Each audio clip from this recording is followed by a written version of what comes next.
Hey everybody, welcome back to Kicking It in the Second Half. Kish YZ, we're here to bring you another PPF episode. I hope y'all like these episodes because we enjoy doing these so much. I'm D, this is Groot, and back again, back in the house. Hey, let them know you're in here. What up, cousin Fred? What's going on, y'all? What's happening?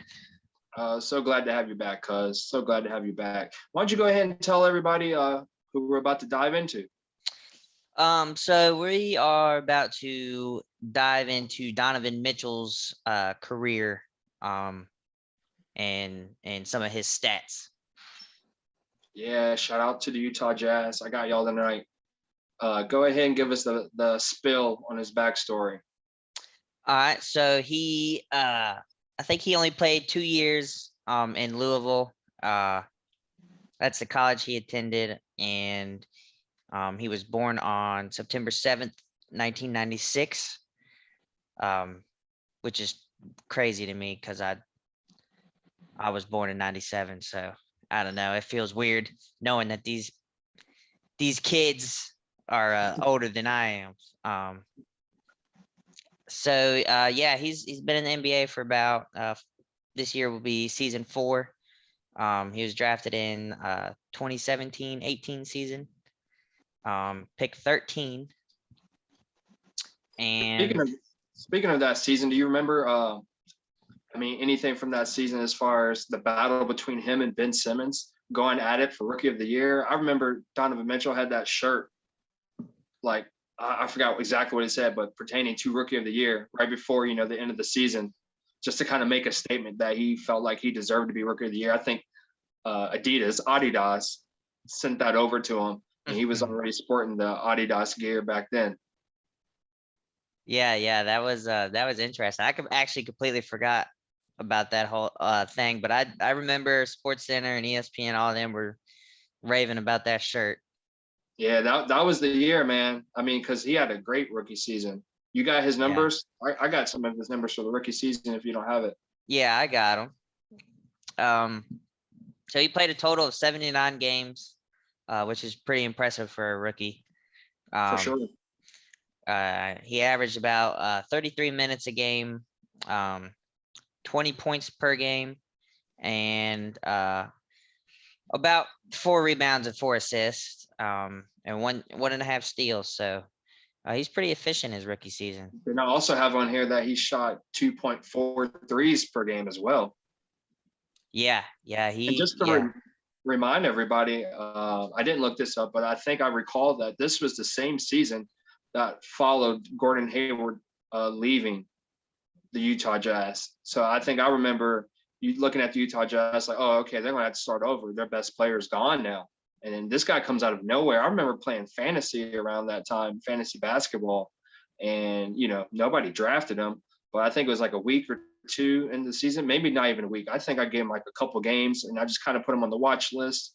Then he started showing some consistency. I'm like, okay, this guy starts. So I picked him up, and I held on to him. I actually had him and Ben Simmons on that fantasy team for me that year.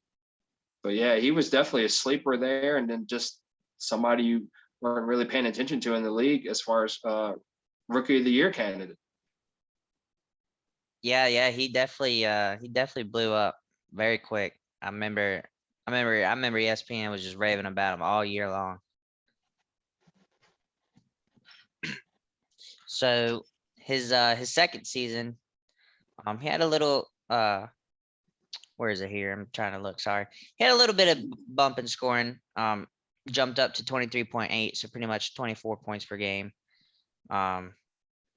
Same rebounds, same assist numbers pretty much. Yeah, I think going into, the seasons, he's just kind of gradually stayed steady. And then last year, he definitely broke out with that bubble performance. Him and Jamal Murray both, but obviously we're focusing on Donovan Mitchell here, just what he was able to do for that team as far as his leadership. So, based off, those numbers where they're kind of staying steady and then we see a little jump. You had mentioned to me earlier when we talked about who we were going to do the PPF of today. You mentioned something about Shaq there. Yeah. So obviously everyone knows. Well, I assume if you're a basketball fan, everyone knows about the comment Shaq made on live TV in an interview to Donovan Mitchell, um, saying Shaq pretty much didn't think that Donovan had what it takes. Um, Now I don't know. I don't quite know what he meant. He don't know if he meant like have what he takes to be a champ or have what it takes to be the guy. Um, I mean, that's crazy. Actually, I don't even remember that it was live. I forgot completely about that part. I was just yeah, so focused on those comments. And to me, if I'm thinking about what Donovan Mitchell has done since then, obviously he became an all-star for the first time this season, him and Rudy Gobert. But yeah, I think maybe he took that to heart. He's got great character about him. I respect his character, respect his game. But I think maybe that's what Shaq did, was trying to add fuel to the fire to keep him going and motivate him to push him to get better. I found an interesting, I guess, fun fact about him when I was trying to look up some information. It just popped up. Why does he wear, the number 45? And it says that he wears that to honor Michael Jordan. So I guess obviously one of the greats of the game that he definitely looked up to. Maybe he's trying to mimic his game. Maybe he's trying to, fill out his game and be kind of like a Kobe type of player, since Kobe was the closest thing to Jordan. It definitely is going to be interesting to see because, like you say, he's not that old. So he's not in peak, in this NBA peak as far as his prime, bearing any setbacks. He should be, gaining on his talents over the next couple seasons. And then we'll see what he actually blossoms into. But I mean, already making the All-Star game, he's constantly an underdog, in my opinion. They're an underdog right now. If you look at the Jazz as a whole, with the best record in the league, and still don't get talked about a lot. yeah. I mean, he pretty much said that to Shaq. He said he's been hearing that his whole career, so he kind of just blocks it out. But yeah, I definitely agree. He's definitely underdog, and I don't know. I mean, do you think he has what it takes to lead a team to a championship? I think he's still developing that, but I think he can definitely get that. I mean, anytime a guy plays with a chip on their shoulder and they're used to hearing the criticism, I mean, Kobe heard criticism back in the day all the time. And, not to compare him and Gobert to Shaq and Kobe, but I do kind of want to touch on that a little bit. I know we haven't gotten to Rudy Gobert, but, those two pieces together, if the Utahjazz are invested into them, which it looks like they are, who knows what this can come about. I mean, they're sitting number one overall in the entire league, not just the Western Conference, which is, usually arguably the toughest conference there is. I mean, they got a lot of pieces. It's not just up to those two guys, but yeah, Donovan Mitchell does need to be the leader of the pack. And I think he's doing a very good job at that. They have a veteran in Mike Conley there, but I still see Donovan Mitchell as the leader. Like, if I'm looking at that team, I do see him as the leader. I don't see anybody else. It's like a situation where, yeah, Donovan Mitchell is the most talented player, but somebody else is like the vocal leader, or somebody else is the heart and soul of the team. I think he's the total package for the team. Yeah, I definitely agree. I think he's definitely the leader. I mean, I think I kind of figured that out when that whole spat with Gobert and him happened, when he was making fun of COVID. Gobert was, and Donovan got mad about it and stuff. I feel like from that point on, Donovan's kind of like, this is my team, and I don't support stuff like that, obviously. So yeah, he stepped up and became a leader big time after that.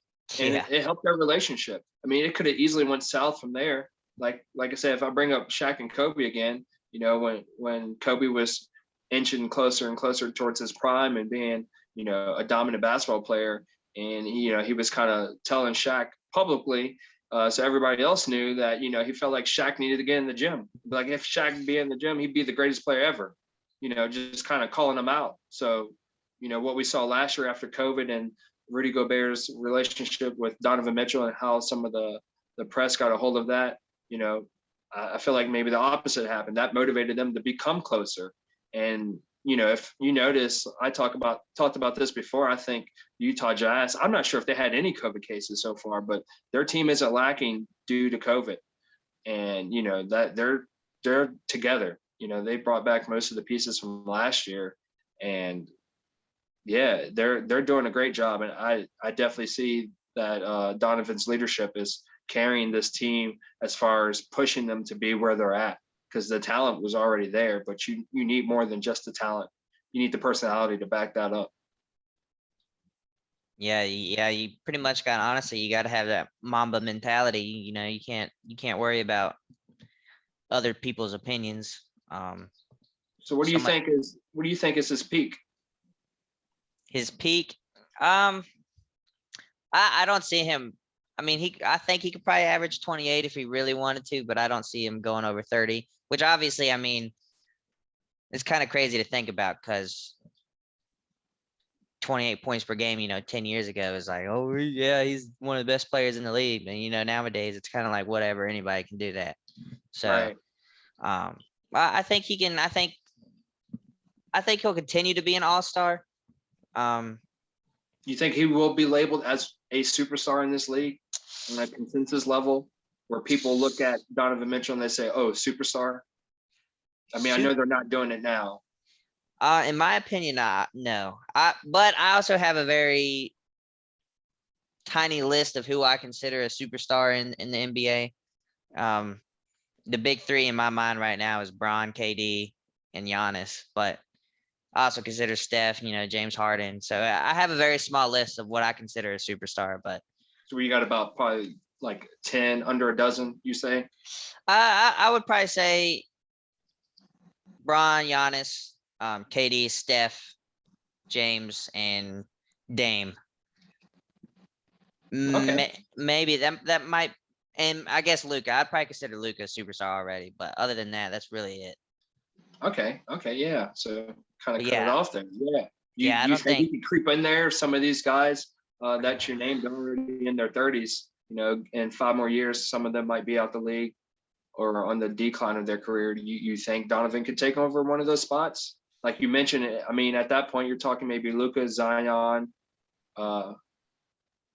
some other names possibly. You think Donovan can get in that conversation amongst his peers? I don't know. I do and I don't. I think with Utah, no, but I feel like if because I personally don't think Utah is going to make it very far in the playoffs. But I feel like, if he got on a team with maybe one other player of his caliber, no offense to Gobert, but I don't see Gobert doing a lot of post ups and getting his own baskets, if that makes sense. Yeah, I understand.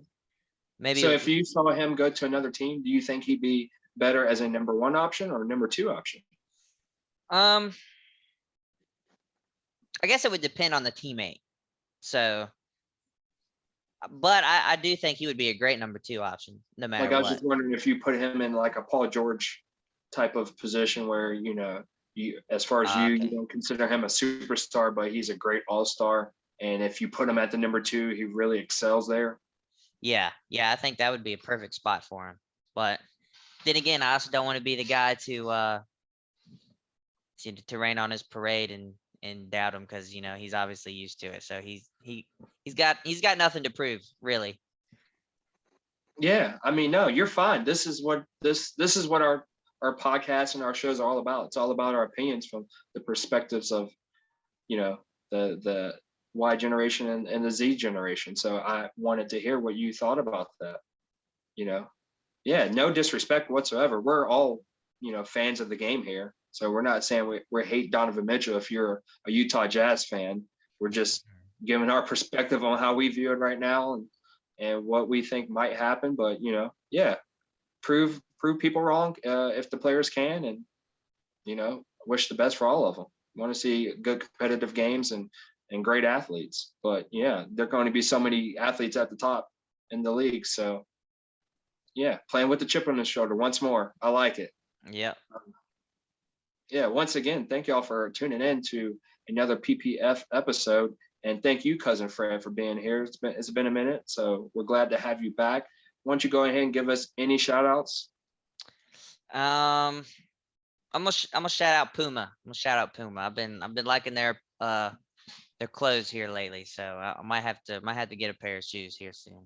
Uh-oh, you talking about some shoes, bro. You know we got that shoes Yes, playlist sir. on this channel, so we're gonna have to have you back for that whenever you get some new drops, some new Absolutely. kicks, bro. So for sure, yeah, look out for that. I'm kind of interested in see what you pick up. Yeah, I Um, still don't know yet. I still don't know, but I have an eye on some stuff. Speaking of which, while we're on this subject, before we end this segment, Donovan Mitchell, he does have Adidas shoes. What do they call, like d.o.n, like issue 1, issue 2, Yeah. so forth? Would you ever buy a pair from what you've seen so far? Uh, I no, I don't, and it's not really my style. But a colorway, maybe a certain colorway I would probably like, but the design itself I don't like. They call him the Spider. Maybe they'll do a Marvel team up and do a Spider-Man version. I might be into that. Yeah, I would definitely have to get that. Yeah, I'd like to give a shout out to Cody Jenkins, aka your brother. Uh, thanks for watching us, and thanks for the sub earlier on when we were first getting started. So yeah, shout out to Cody. Yeah. Once again, thank y'all for viewing and watching. Another PPF episode here on Kish YZ, kicking in the second half. If you like the video, give us a thumbs up. And if you love what you're seeing and hearing and you want more, leave a comment and subscribe. Thank y'all. Peace and love.